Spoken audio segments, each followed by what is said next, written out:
Hi friends, ನಮಸ್ತೆ. Welcome to ಸುಚಿಲಾಗಿ. ಇವತ್ತು ಚಿಕನ್ ಸುಕ್ಕ, ಪೆಪ್ಪರ್ ಸುಕ್ಕ ಮಾಡೋಣ. ತುಂಬಾ ಚೆನ್ನಾಗಿರುತ್ತೆ, ಈಸಿನೂ ಮತ್ತು 5 ನಿಮಿಷಕ್ಕೆ ರೆಡಿ ಆಗುತ್ತೆ.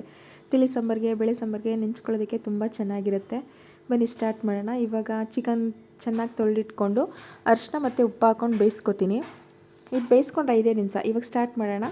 ಇವಾಗ ಪಾತ್ರೆಗೆ ಎಣ್ಣೆ ಹಾಕ್ಕೊಂಡಿದ್ದೀನಿ. ಎಣ್ಣೆ ಕಾದ್ಮೇಲೆ ಕರಿಬೇವು ಸೊಪ್ಪು, ಇದಕ್ಕೆ ಈರುಳ್ಳಿ ಮತ್ತು ಟೊಮೊಟೊ, ಏನು ಅಂದರೆ ಏನು ಬೇಡ, ಸುಕ್ಕ ಅಲ್ಲ, ಪೆಪ್ಪರ್ ಸುಕ್ಕ ತುಂಬ ಈಸಿಯಾಗಿ.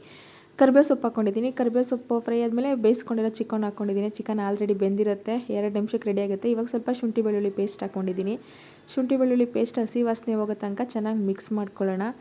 ನೋಡಿ, ಇದೆಲ್ಲ ಚೆನ್ನಾಗಿ ಮಿಕ್ಸ್ ಮಾಡ್ಕೊಂಡ್ಮೇಲೆ ಇವಾಗ ಇನ್ನೊಂದು ಸ್ವಲ್ಪ ಕರಿಬೇವು ಸೊಪ್ಪು ಹಾಕೋತೀನಿ. ಆವಾಗ ಒಗ್ಗರಣೆಗೆ ಹಾಕಿದೆ, ಇವಾಗ ಹಂಗೇ ಒಂದು ಸ್ವಲ್ಪ ಕರಿಬೇವು ಸೊಪ್ಪು ಹಾಕೋತೀನಿ. ಇದು ಫ್ಲೇವರೇ ಬರೀ ಕರಿಬೇವು ಸೊಪ್ಪು ಮತ್ತು ಪೆಪ್ಪರ್ ಪೌಡರು. ಇವಾಗ ಪೆಪ್ಪರ್ ಪೌಡರ್ ಹಾಕೋತೀನಿ.